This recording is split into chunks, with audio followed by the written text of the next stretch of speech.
आज के समय पे लोगों को लगता है कि इलॉन मस्क सबसे रिचेस्ट है, मुकेश अंबानी सबसे रिचेस्ट है, अडानी सबसे रिचेस्ट है। भैया मनसा मूसा का अगर इन्फ्लेशन एडजस्ट करके आप वेल्थ निकाल दो, अकेला बंदा $6 ट्रिलियन के ऊपर निकल जाता है। उनका एक बताता हूँ, हज की यात्रा में निकले थे। हज की यात्रा में 12,000 लोग लेके निकले थे वो अपने साथ। 12,000 लोगों में से 5,000 लोग केवल सोने के वो केसेस पकड़ रहे थे, सोना जिसमें था। अच्छा, रास्ते में जितने गाँव है सोने बिखेर बिखेर के जा रहे हैं। राइट, बहुत फेमस स्टोरी है। बिल्कुल। हाँ। इनकी बेगम को बीच में प्यास लग गई तो एक जगह पे रोक के रेगिस्तान में उन्होंने पूरा खुदवा दिया कि भैया तुम्हारे लिए ओएसिस टाइप का वो पूरा सिस्टम बना दिया उधर। लो आप पियो। इतना ज्यादा पैसा था।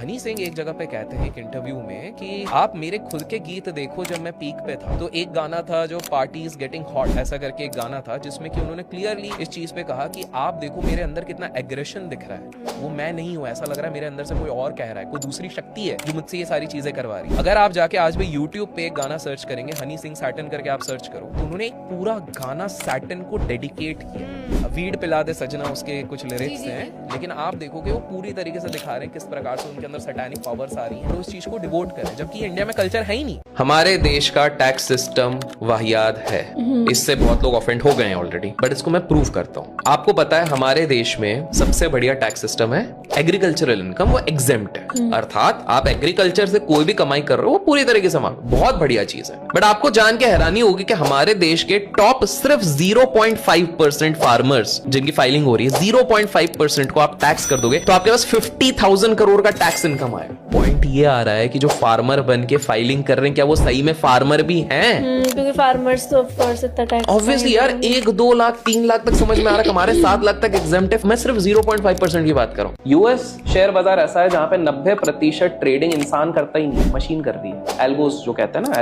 एल्गो ट्रेडिंग, सारे मशीन खुद पंच कर रही है, बाय सेल सब कुछ खुद हो रहा है। इतना आगे पहुंच चुका है यूएस, 90%। तो बेसिकली क्या होता है, आपने कोड करके, सरल भाषा में बताओ, कोड करके बोल दिया कि भाई इधर खरीदना इधर बेचना है, 2% नीचे जाएगा तो बेच देना, 3% ऊपर जाएगा खरीद लेना, बस बढ़िया अपना चाय वाय पियो, बस बैठ के देखते रहो जैसे कंप्यूटर ऑपरेटर, वो अपने आप चल रहा है। 90% ट्रेडिंग वहां पर ऐसी हो रही है। इसके चक्कर में उधर का वॉल्यूम भी ज्यादा है। देखो इंसान के पास ना एक वो रहता है कि भाई इतने देर में मैं इतना ही कर पाऊंगा, मशीन तो माइक्रो सेकंड में चीजें कर रहा है। Lot of people blame Harshad Mehta के चक्कर में लोग बर्बाद हो गए। अरे भाई साहब, हर्षद मेहता ने अपने 1 साल पहले बर्थडे पे बोला था कि मैं एसीसी को 10,000 पे लेके जाऊंगा, ठीक है। हाँ। उसने अपना कमिटमेंट पूरा किया, उसके बर्थडे के दिन ही 10,000 टच करवाया 10 टाइम्स, ठीक है।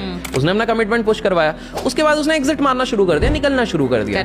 90% लोगों को उसने बोल दिया था कि अब हो गया मेरा कमिटमेंट, निकल रहा हूं। 90% लोग निकल गए। अब वो ग्रीडी था वो 10% लोगों का जो उसके बाद भी बैठे हुए, उन्होंने सोचा और बढ़ेगा, क्या बढ़ेगा, डंप हो गया पूरा। तो इसमें गलती किसकी थी भाई? आपका ग्रीड था। अगर आपने थोड़ा सुना होता, सीखा होता।